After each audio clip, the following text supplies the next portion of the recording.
gusto saber que estamos de nuevo con ustedes y ahora en un marco muy especial. Durante toda esta semana hemos estado insistiéndoles para que vean este primer programa de una serie de 3 temas que tendremos con nuestra querida amiga Ivonne Betancourt, una serie que tiene como título Identidad verdadera y manejo de temores. Ivonne, cuando le pregunté cómo la presentaba, me dijo, preséntame como tu amiga.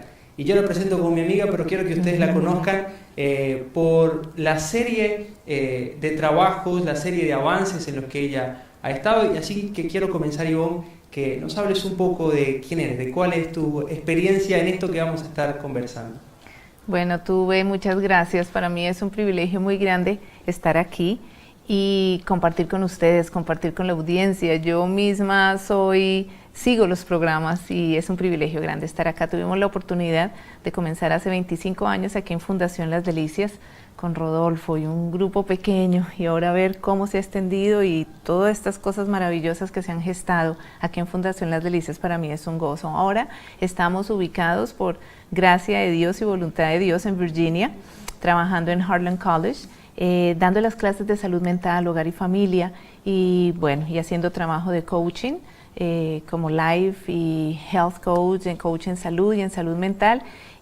Pero lo más grande es poder recepcionar a las personas, a los jóvenes, a las mujeres, escuchar y poder estar ahí para dar una palabra de aliento y de esperanza. Yo creo que tu mayor preparación en esto que vamos a compartir hoy, más que los títulos, es toda la experiencia que has adquirido conversando, compartiendo, enseñando sobre estos temas, y tenemos un reto, tenemos el reto de cubrir toda esa gran experiencia en 3 temas, así que comencemos con la primera pregunta que creo que es importante para las bases de lo que será toda esta serie. ¿Qué es la identidad? Podemos resumir. Se puede decir que la identidad es lo que uno es, pero yo quisiera como lanzar un desafío y poder decir, identidad es lo que usted cree usted es. Porque cuando uno cree que uno es algo, puede haber un margen de que uno pueda estar creyendo que uno es algo que uno no es. O que uno es algo a lo que no fue hecho. Entonces, esa definición de identidad me gusta más porque hay un marco de esperanza y de cambio. Cuando yo digo, yo soy lo que soy, ¿te da margen de cambio? No. No da margen de cambio. Pero si yo digo, identidad es lo que tú crees que eres, ahí hay un espacio donde si yo puedo ver las cosas de manera diferente, digo, puede haber un cambio. Así que podríamos decir que identidad es el proceso de crecimiento de una persona en todas sus áreas, donde ella cree que es lo que es. Y que por lo general está desvinculado de lo que realmente puede llegar a ser. Así es. Y yo quiero preguntarte otra cosa. Pareciera que es algo muy complejo esto de la identidad. ¿Tú podrías explicarnos un poco de cómo es que la identidad se forma? Es decir, cómo yo creo, por qué yo creo que soy lo que digo que soy. Excelente pregunta. En estos 3 programas, y ahí invitamos a nuestros amigos que nos acompañan, vamos a ir elaborando por partes, pero el proceso de identidad se forma, y te puedo dar un resumen, en la relación. Tiene que haber una relación cercana para que se produzca un proceso de identidad. Cuando el niño crece, la niña no puede desarrollar una identidad aparte del proceso de relación que está gestando con su papá y su mamá. Ahí surge identidad. ¿Por qué? Porque la identidad se forma en el marco de una relación. Ahora, llevémoslo al plano de nosotros como hijos de Dios. Somos cristianos. Entonces digo, yo soy hijo de Dios. Ahí estoy hablando de identidad. Pero eso se forma en una relación, no en conceptos intelectuales, no en definiciones religiosas. Tiene que haber una relación para que una identidad florezca. Por otro lado, te puedo decir, y volvamos al marco de los niños, cuando no hay esa identidad establecida con papá y mamá, se va a formar, va a haber una identidad, pero no la identidad ideal que se forma en el marco de la relación. Cuando no hay una relación, cuando hay una relación ausente, el proceso de formación de identidad se altera. Entonces, ¿cómo se forma la identidad? En la relación. Es a través del relacionar donde se deja la esencia del unos los otros, y los seres humanos captamos eso para ser uno mismo. Me hace recordar una cita de la hermana White donde ella dice, lo voy a parafrasear, una cita más o menos larga, y ella dice, si los hijos no son educados en el hogar, Satanás dispondrá de sus propios elementos para educar a esos niños. Así es. Entonces, podríamos decir que como la identidad se forma a partir de las relaciones, y el primer círculo de relaciones que un ser humano debe tener es su familia constituida, y si esa familia no entiende esa responsabilidad de formar la identidad de una nueva persona, ¿cuáles son los elementos ahora que están formando esa identidad? Y te hago esta pregunta para entrar a otra pregunta que creo que nos va a dar un contexto más amplio de lo que estamos hablando. Muy bien. ¿Cómo se forma ese proceso? Cuando hacemos trabajo con padres, yo pasando por mi propia experiencia con mis hijas, es muy fácil que un padre se confunda entre el rol que tiene y hacer presencia física en la casa. El papá, yo estoy aportando a la casa, yo estoy dando, me mato por trabajar, aquí está, pago servicios, luz, educación, y llega a la casa, hola, ¿cómo están? ¿Cómo le fue en el colegio? Bien. Las estadísticas dicen hoy que en un país como Estados Unidos, el diálogo uno a uno, el tiempo de calidad, se pasa hoy de un padre a un hijo, es un tiempo de 3 minutos a 5 minutos al día. Wow. No monólogos, donde el papá dice, vaya limpie, vaya haga, ¿cómo le fue en el colegio? Y hoy los adolescentes, ¿cómo contestan? Bien, pero hable. No sabemos cómo relacionarnos. Así es. Entonces, y la mami está en la casa, y muchas veces creemos que por el solo hecho de estar y yo saber lo que está haciendo mi hijo o mi hija, vaya, haga, limpie el cuarto, ya hizo tareas, pero el proceso de identidad se forma en relación cuando hablamos y qué piensas de esto, y la mamá tiene tiempo para disciplinar, pero también para escuchar, también para decirle qué tiene que hacer, pero también para compartir, dependiendo de las edades, también para jugar, también para meterse según la edad del niño y la niña, de manera que un niño cuando ve a su papá se alegra. Mira, el mejor indicador de que una identidad está siendo bien formada es cuando el papá llega del trabajo y el niño sale corriendo a abrazar a su papá. Eso es un indicador positivo que hay algo. Me hizo falta mi papá, ¿sí? Que el niño el papá llega a la casa diciendo, ay, 8 horas fuera, hermano, ¿qué? Y lo abraza, papi, ¿cómo estás? A la niña, me haces falta. Cuéntame qué hiciste, porque hay algo, que hay una sed de relación del uno con el otro, tanto el niño con el papá. El papá que se va de viaje, dura 3, 4 días, y cuando el niño lo ve venir, ay, llegó mi papá, o se mete al cuarto, o dice, qué pereza, hola papá, ¿sí? Ese papá puede estar trabajando 3 días para proveer para la casa, pero no hay una conexión de identidad. ¿Entiendes? Cuando hablamos de proceso de identidad que se requiere en la relación. Y estamos viendo una generación que no sabe quién es en lo colectivo y no sabe quién es en lo individual. Y es una generación que está tratando de vaciar su vacío de identidad con cosas. Entonces tenemos una generación a la que se le dijo, estudia, porque tu identidad es en base a lo que tú haces. Exacto. Y tú eres lo que tú haces. Entonces, estudia para que seas un doctor, para que seas un ingeniero, para que seas un arquitecto. Y entonces tu oficio define quién eres. Exacto. ¿Cuál es esa identidad que se fundamenta en lo que tú haces, en las obras? Muy bien. Esa es precisamente ese es el nombre, identidad basada en hacer obras o en hacer cosas. Y el marco de esta es una creencia falsa, porque tenemos que partir de ahí. La identidad, cuando se forma en una creencia falsa, ahí es donde tenemos el problema. Esta es una creencia falsa que debo alcanzar ciertos estándares para sentirme bien conmigo mismo.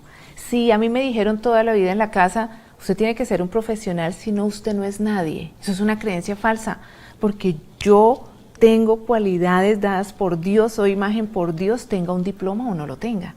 Pero toda la vida se lo dijeron al niño o la niña, ellos solamente creen que eso es verdad, pero ahí está basada la identidad, basada en hacer obras. La creencia falsa que debo alcanzar ciertos estándares o hacer ciertas cosas para que yo pueda sentirme bien conmigo mismo. Entonces, ¿qué sucede aquí? Yo tengo que estar haciendo y estar alcanzando, y termino una carrera, tengo que hacer otra, tengo que conseguir más, y en el momento que llego a la cima de decir lo logré, ya tengo que estar haciendo cosas, y no, yo no me siento bien conmigo misma. Entonces es un engaño, ¿no? Y es lo que vemos, es el caso recurrente del artista, el caso recurrente del famoso que llegó hasta la cúspide, y cuando llega a la cúspide se da cuenta que todavía no sabe quién es, todavía no sabe cuál es su propósito de vida, todavía no sabe qué es lo que está haciendo, cuál es el sentido de todo lo que ha logrado, y terminan quitándose la vida, terminan hiriendo a mucha gente, terminan haciendo un gran daño. Hicieron muchas cosas, pero ninguna de esas cosas iba en sintonía con lo que ellos eran. Así es, Luis. Y quiero hacer aquí como una aclaración. Las responsabilidades de la vida hay que cubrirlas, ¿sí? Uno tiene que estudiar, uno tiene que casarse, los que se quieran casar, hay que ser responsable con el trabajo, eso es una cosa. Pero otra cosa es que yo me mida a mí mismo por lo que logro y alcanzo. Son dos aspectos diferentes. La responsabilidad uno la hace en todo. Si yo entro a estudiar, tengo que ser responsable, saco una carrera adelante. Pero otra cosa es basar mi identidad en las cosas que yo estoy haciendo para decir, valgo. Es ahí donde estamos hablando. Ahora, estamos en este punto y queremos identificarnos con las personas. Uno, por lo general, no suele ver la viga que tiene uno en el ojo, sino que uno ve la viga que tiene el otro. Así es. ¿Y cómo podríamos, qué principios tenemos que nuestros televidentes, que nosotros mismos, incluso nuestro equipo, pueda decir, oye, ¿será que yo tengo una identidad basada en las obras? ¿Cómo podría yo determinarlo? Muy bien. Hay indicadores emocionales. Fíjate que de verdad te estoy prestando atención, porque yo soy consciente que probablemente esa sea una de las identidades más propensas de esta generación. Muy bien. Y me gusta, Luis, que tú digas eso. Cuando uno escucha un tema, uno muchas veces dice, uy, voy a identificar a una persona, ¿no? Identifiquémonos a nosotros mismos, porque tener estos temores o esta identidad falsa no es el problema, ¿sí? No estamos hablando de gente mala, que una vez dice, ay, si yo encuentro eso, entonces soy mala. No estamos hablando de gente mala. Yo me identifico con todos los que voy a presentar en este programa, en esta serie. Precisamente por eso estudiamos eso, para hallar respuestas personales y poder ayudar a otros. Definir esto no es gente mala. Lo que se convierte en un problema es cuando yo me quiero aferrar a eso y no veo en qué maneras puedo seguir creciendo y cambiando. Pero vamos a hablar de cuáles son esos identificadores emocionales que me van a ayudar a darme cuenta si lo tengo. La pregunta que tú me haces. Uno es el temor al fracaso. Una persona que está basada en hacer cosas y le tienen que salir bien porque mi estilo de valor o estima propia está basado en eso, siempre teme fracasar. Porque si fracasa, ¿qué pasa? ¿Sí? Dejo de ser, dejo de valer. Entonces siempre hay temor al fracaso. Otro es, todo está basado en el hacer y no en el ser. Tengo que hacer, pero esos valores del ser no se construye ahí, sino todo es lo que la gente me ve, en lo que yo me veo a mí mismo, pero no en el valor del ser. Así que hay un alto porcentaje de que yo me enfoque en lo que tengo y en lo que hago y no en lo que yo soy internamente. Otro indicador emocional es que de las cosas que tenemos que tener cuidado es que precisamente esto está basado y es impuesto por teología, ¿no? Por la sociedad, por los valores que nos ha dado, que se dan tan comúnmente hoy. En cuanto a indicadores emocionales, también podemos decir que una persona que está marcada por este tipo de identidad tiene mucha vergüenza. ¿Sabes por qué? La vergüenza habla de lo que yo soy, la culpabilidad habla de lo que yo hago. Entonces, ¿por qué la vergüenza? Porque yo tengo que estar mostrando que todo está bien, pero internamente uno tiene altibajos. Internamente, si yo no lo hago todo bien, estoy con ese temor, y si fracaso, y si los otros se dan cuenta quién soy, porque tengo que estar logrando. Entonces hay mucha vergüenza, hay ansiedad, hay culpa. En algunos casos puede haber el perfeccionismo. Es que lo tengo que hacer bien y si no lo hago bien me muero porque yo valgo lo que yo hago, ¿sí? Y el perfeccionismo, cuando estamos hablando en este contexto, es muy negativo, genera ansiedad, genera depresión. Estoy centrándome en que tiene que ser perfecto y miro el 1% que no salió bien y me culpabilizo. ¿Por qué? Porque tengo que hacerlo bien, mi sentido de valor está ahí. Y podemos también ver que en algunos casos, no todo el mundo presenta todos estos indicadores emocionales, evitamos el riesgo. Entonces hay una falta de no me arriesgo porque qué tal que pierda, dejo de ser, ¿sí? O dejo de tener sentido de valor. Entonces estos son algunos de los indicadores emocionales. Es interesante porque creo que nos podemos identificar con varios de ellos, quizás no con todos, pero con varios de ellos. Y yo quisiera, no sé si podamos ahondar un poco en esto. Hablamos al principio, para hacer como un ciclo, que la identidad se forma a partir de las relaciones y que se va construyendo, y que mucha de nuestra identidad, no sé si mucha o toda nuestra identidad, se forma en esos primeros años donde nuestra relación debería ser más protegida con nuestros padres. ¿Cuál es el fondo de una identidad basada en las obras?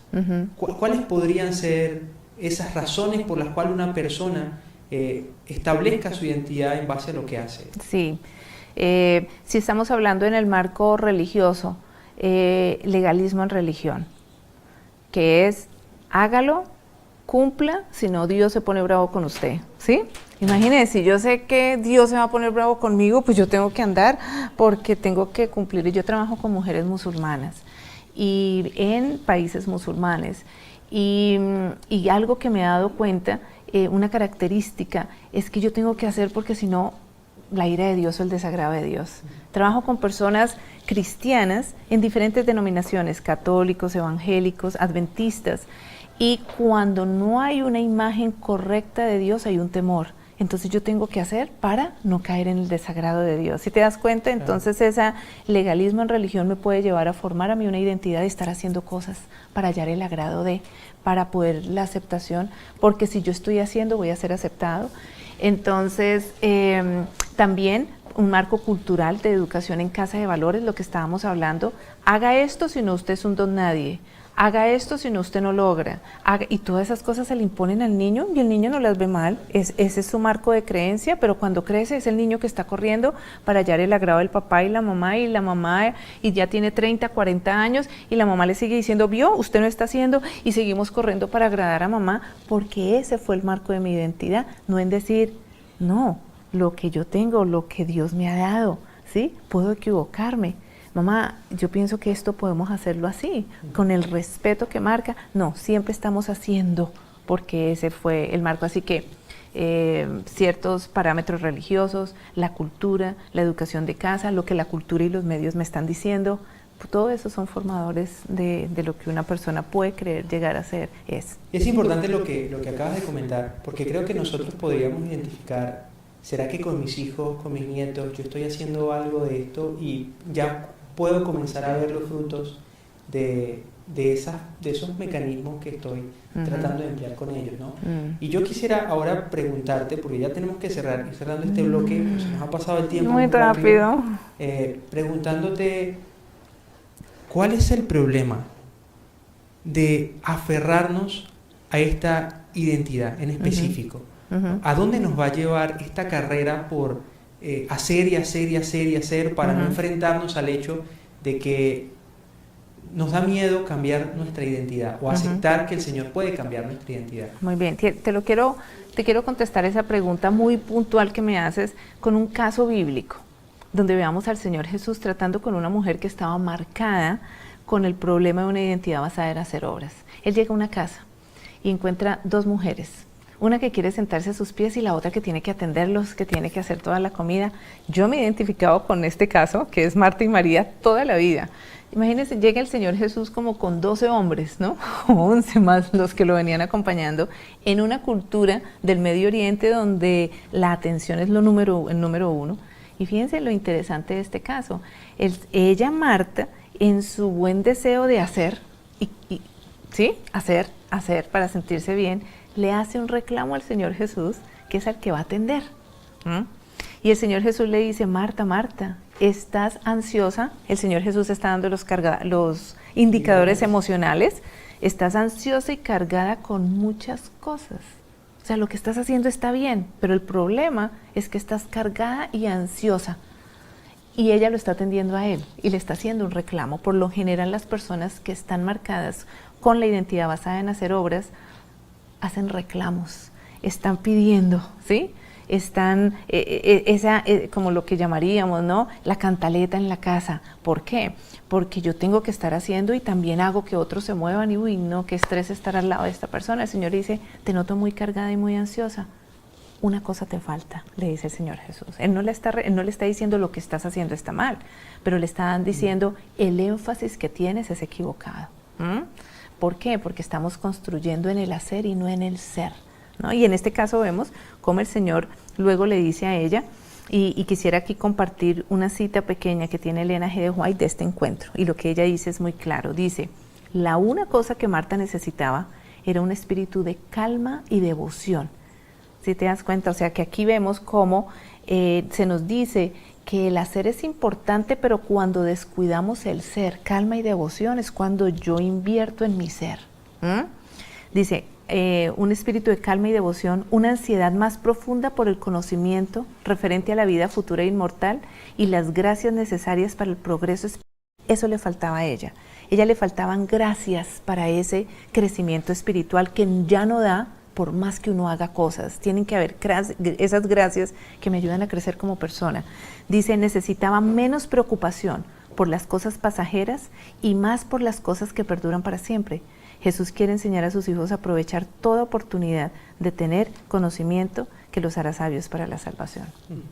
Entonces aquí vemos que eso que hace falta en una persona que está siempre corriendo por hacer cosas, un momento, invierta en el ser, invierta en lo que usted es, en su devoción, en la calma, en nutrirse espiritualmente. Y Marta quedó como, ¿no? Díganle a ella que me ayude. Y el Señor dijo, un momentico, eso es lo que hay que hacer. Ahora, si el programa cierra aquí, yo creo que no tendría mucho sentido lo que hemos conversado, porque dejaríamos a la gente que por ahí nos hemos identificado y de verdad que esto me está afectando, esto es lo que a mí me pasa.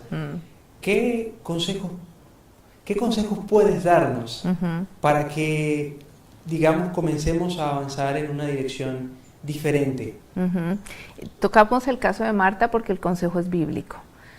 Si la sola psicología como tal tuviera las respuestas para este tipo de temores, hoy no habría muchas personas con este tipo de identidad, pero sigue abundando. La respuesta la encontramos en los principios que enseña la Biblia, como un libro que nos ha dejado un marco de cómo caminar, cómo vivir y cómo enfrentar los temores. Recuerden, si usted se ha podido identificar con este temor, no es que seamos gente mala, no, pero necesitamos estar abiertos a ver cómo salimos de esos patrones de los cuales Dios tiene misericordia. Hay una parte del Evangelio, Luis. Cuando hablamos del Evangelio hablamos de un pedazo grande y la gente dice el Evangelio, usted no se puede comer un pedazo grande, está dividido en partes.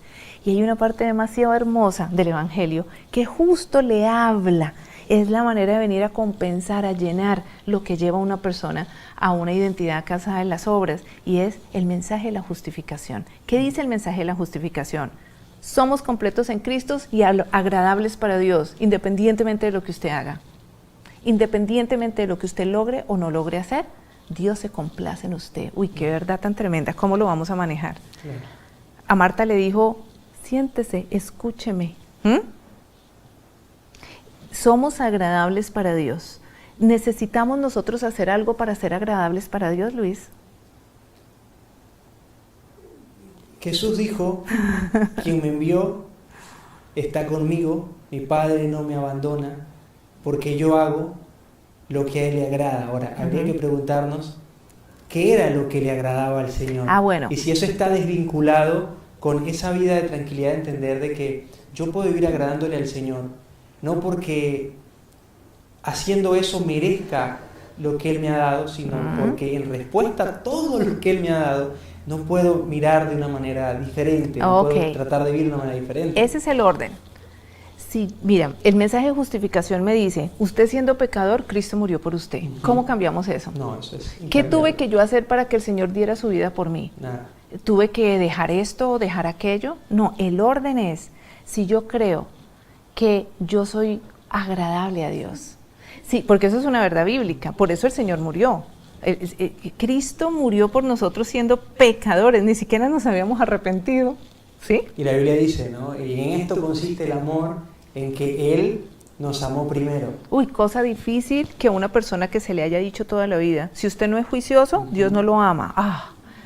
Entonces la persona dice, no soy juicioso, estoy pecando, Dios no me ama. Ahí está la mentira, ¿verdad? Porque el mensaje de justificación me dice que es un don que no puede ser ganado, meritado, comprado. Ahora, no vamos a caer en la gracia barata, estamos mirando orden. si yo creo que yo soy un gozo para Dios, si yo creo que Él como Padre se deleita en mí, como estoy en mi condición, ese pensamiento me va a ayudar a decir, uy, qué bien, yo lo tengo. Y de eso surge una obediencia que es por amor, ¿sí? Pero nosotros creemos al revés. Tengo que hacer para que Dios me acepte, tengo que lucir así, o ponerme aquí, o allí, porque si no, Dios no me acepta. Eso es una mentira. Esa es la estructura educativa que el mundo maneja. Por eso es tan difícil romper ese esquema, porque tú creces con ese, psicológicamente se dice, ese reforzamiento conductual. Todo el tiempo.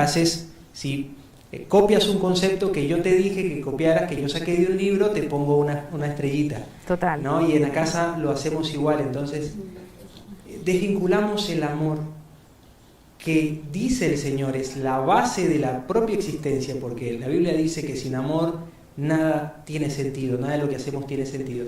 Lo desvinculamos de todo. Luis, y entonces cuando hablamos que la identidad se forma en relación, ¿quién puede tener relación con alguien que le tema? O claro, que yo tenga que estar haciendo cosas para ganarme el mérito de él. Ahí no hay fundamento. Entonces, ¿qué más nos dice ese mensaje de la justificación? Y esto lo sabemos y se ha compartido en este programa. La justificación es la obra de Dios que abate en el polvo la gloria del hombre y hace por el hombre lo que éste no puede hacer por sí mismo.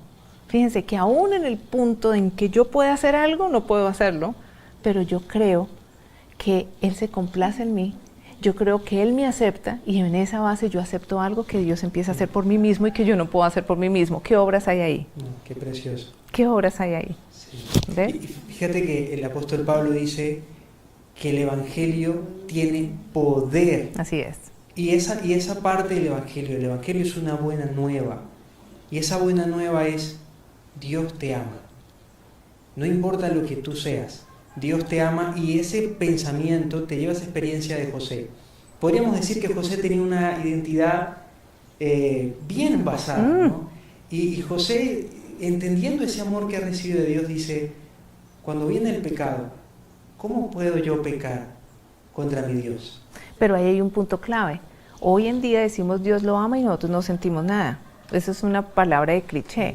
Cuando yo sé que Él se deleita en mí, cuando yo veo que David era asesino, que Pablo fue asesino, que el padre de la fe fue mentiroso, pero el Señor llega y ellos en algún momento de su experiencia dicen: Dios se complace en mí, me quiere dar algo, y lo aceptan, la vida cambia, porque uno sabe y ha aceptado algo pleno.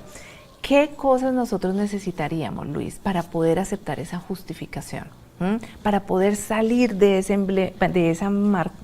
marcas tan tremendas de esta identidad que nos enseñaron desde pequeñitos, lo escuchamos todo el tiempo, a veces en la iglesia se reforzó, y de nuestra parte se requieren dos cosas: humildad y gratitud. Una persona humilde no es solo la que sabe dar, es la que sabe recibir.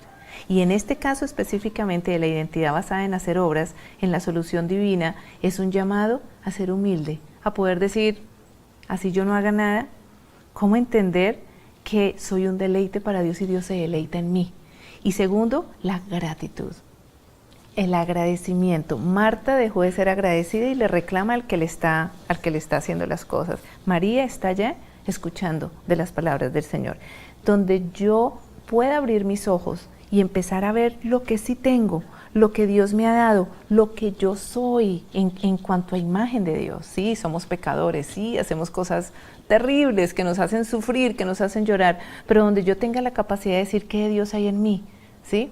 Porque soy creado a imagen de Dios. A partir de la gratitud y la humildad, una persona tendría los elementos para empezar a cuestionarse y salir de este tipo de identidad. Es la obra que la hermana White describe como abatir en el polvo la gloria del hombre y que Dios haga por nosotros lo que no podemos hacer. Es muy precioso todo esto que hemos conversado. Y yo parto de algo, no sé si estás de acuerdo conmigo. Yo creo que la identidad basada en obras tiene un fuerte arraigo en la justificación propia. Claro. La suficiencia propia, claro. Que también se toca la mano, claro, con ese de yo no valgo nada, no importa lo que haga, nada tiene sentido. Pero creo que es algo de lo que vamos a seguir conversando. Sí. Tenemos que cerrar ya este primer programa. Le recordamos a nuestra querida audiencia que mañana a esta misma hora estaremos de vuelta con ustedes con la segunda parte de esta serie. Me gustaría, Ivonne, que los dejáramos con un abreboca de lo que será mañana. ¿Qué vamos a hablar mañana? Y también, si tienes algo para cerrar lo que hoy hemos conversado, por favor, adelante, despídenos de este programa. Claro que sí. El temor al rechazo es un temor marcado que no tiene edad, no tiene género, no tiene religión, no tiene sexo, y es un temor innato en cada persona. Si a mí me rechazan, ¿cómo? Y eso da otro sentido, otra identidad que causa mucho dolor y problemas físicos. Entonces vamos a estar hablando de eso y dejando en un marco de esperanza cómo el empezar a ver a Dios en la manera que Él es real y a nosotros con nuestras deficiencias en un marco real nos puede ayudar a realmente hacer un marco diferente en lo que creemos, en lo que nosotros creemos que somos y lo que podemos llegar a ser. Amén. Gracias, Ivonne, por compartir con nosotros en esta noche, con el público. Sabemos que después de hoy muchas cosas quedarán para pensar en esta noche y mañana seguiremos hablando de esto. Con mucha oración, con mucha disciplina, yo sé que el Señor va a terminar esa buena obra que comenzó en nosotros porque Él lo ha prometido y en Él todas sus promesas son una